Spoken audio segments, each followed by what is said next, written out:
Magandang araw, welcome po sa aking channel of 9TV.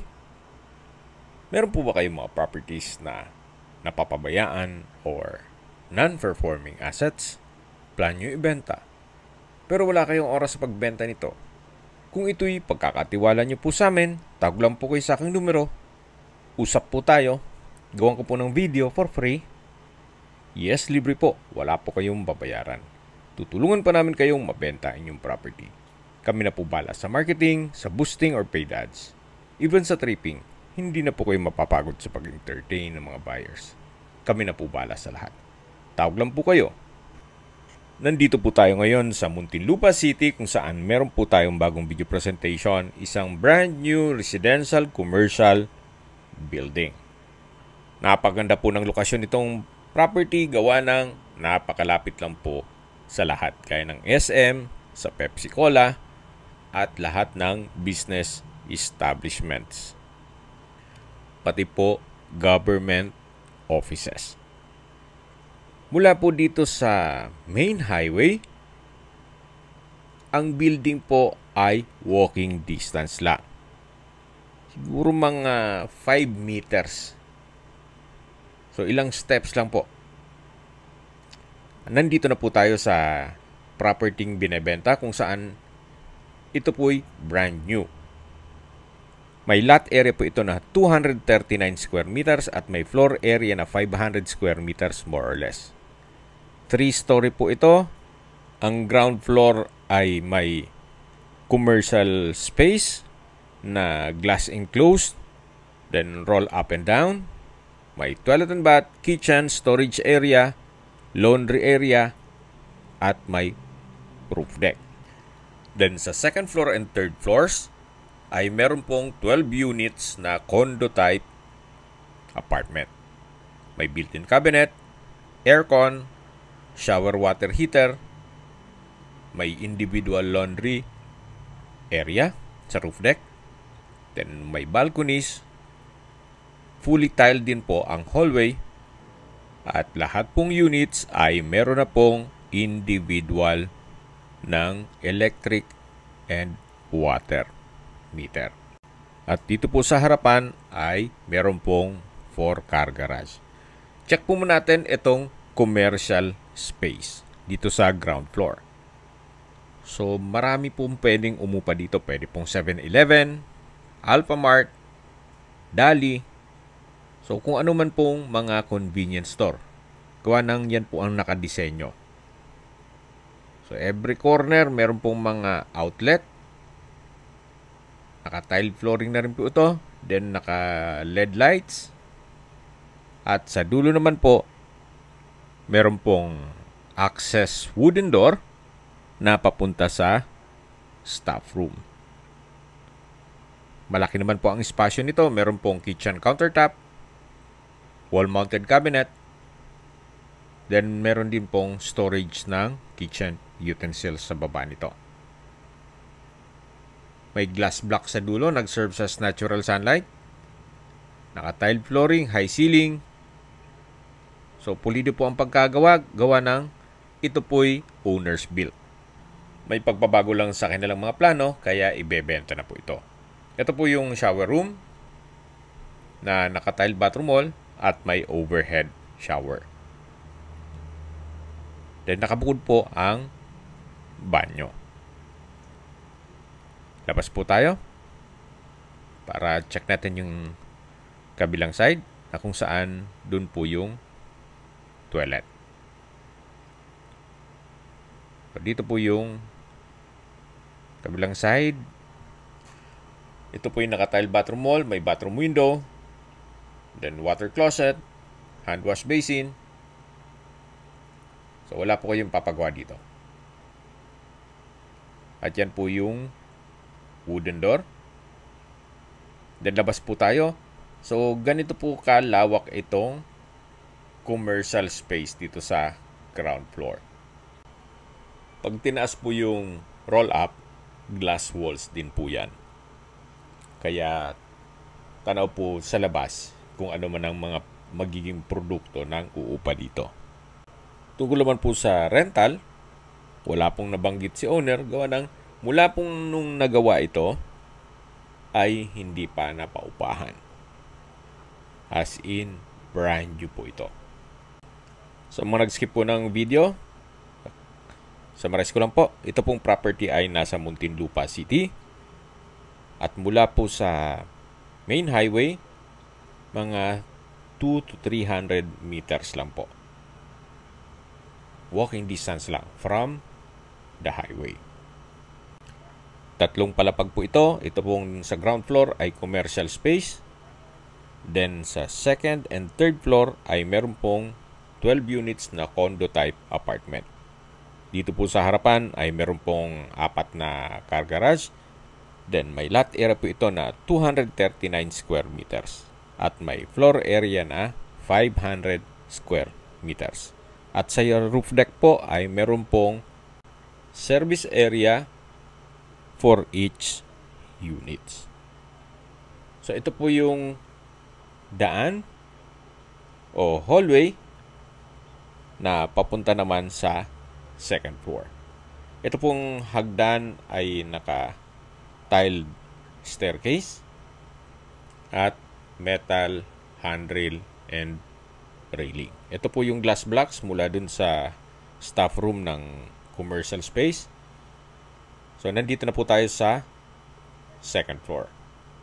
May security gate po dito. Then, dito na po yung mga residential condo type apartment. Check po natin itong first unit na may aluminum screen door at solid wood door. Samahan niyo po ako. Pasok po tayo. So, dito po pagpasok natin ay nandito na po yung kitchen countertop. Then, dito na po yung living area. Then, pwede pong maglagay ng partitions. So, sa ngayon, may mga double deck. Then, meron na rin pong wardrobe. At dito naman po yung kitchen. May aircon na rin po siya. May kitchen window. Stainless sink with faucet. Wall-mounted cabinet. At dito naman po yung shower room at toilet.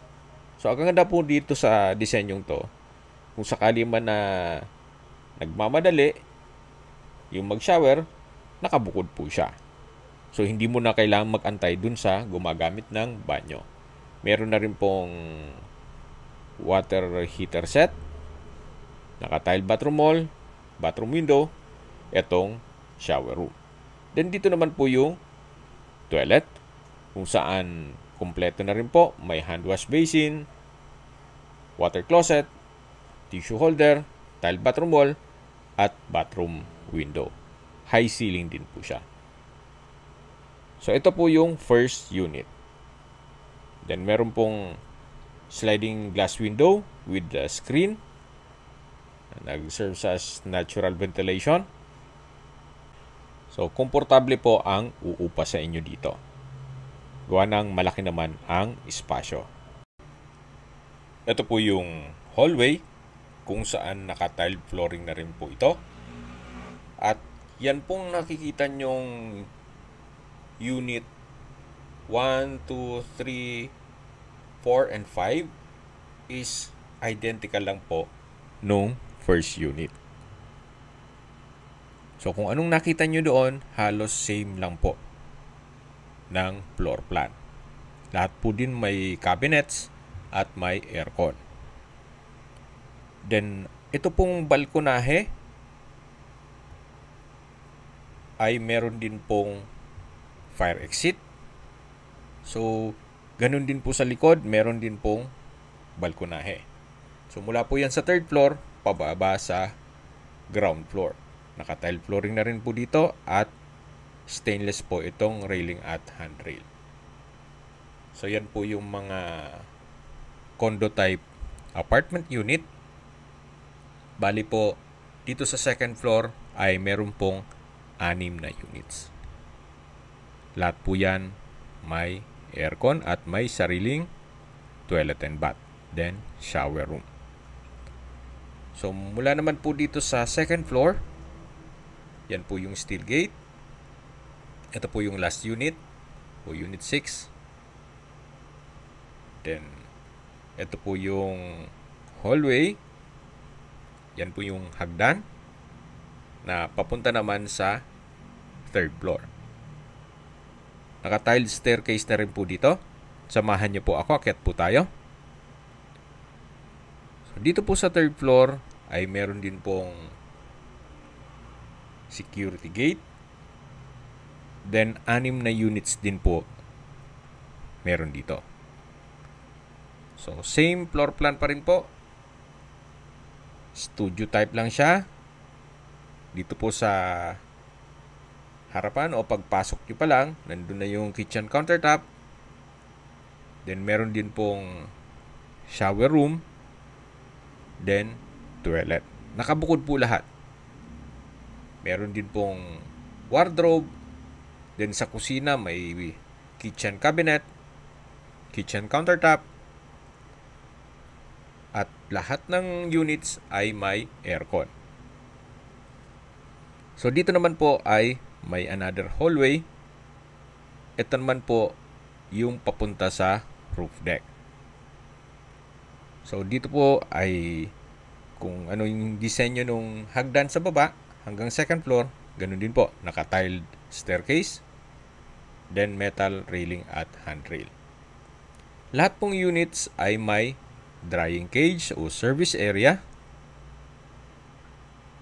Kaya kung susumahin nyo po, baka 15,000 to 18,000 per unit dun sa residential condo apartment. Gawa ng malaki din po itong drying cage nila o service area. Yung commercial space po ay meron din pong drying cage o service area. Ganun po kaganda ang disenyo nitong residential commercial building. Hindi lang sa location niya, kundi pati itong pagkagawa. Then dito po yung fire exit, yung kaninang pinakita ko sa inyo. So mula po dito, pababa po yan hanggang second floor, hanggang ground floor. So mapapansin nyo po, quality po ang pagkagawa, hindi po tinipid. Gawa ng ito'y owner's built. Nagkataon lang na meron mga pagbabago sa kanilang plano, kaya ibebenta na lang ito. Then meron din pong solar power. Okay, sa distance, location at travel time portion na po tayo. Ito pong property o itong building ay malapit po sa lahat. Gaya ng SM Center Muntinlupa, LTO Muntinlupa, pabrika ng Pepsi Cola. Malapit din po ito sa Mercury Drug, Chowking, Burger King, McDonald's, at iba pang business establishments. Pati po government offices. Ang distance is 700 meters lang po. Then ang travel time is 4 minutes. Then mula naman po sa Muntinlupa Hospital, ang distance is 5 kilometers at ang travel time is 19 minutes. Yan po yung lagi kong binabanggit sa inyo na dapat nyo i-consider sa paghanap ng property, yung meron pong malapit na hospital. Hindi ko naman po sinasabing sakitin kayo. Yan naman po for emergency purpose lang naman. At mula naman po sa Makati at BGC, ang distance is 26.8 kilometers at ang travel time is 42 minutes. Kung manggagaling naman po sa airport, ang distance is 22.8 kilometers at ang travel time is 36 minutes. Okay, sa presyo na po tayo. Binibenta po ito ni owner sa halagang 35 million pesos.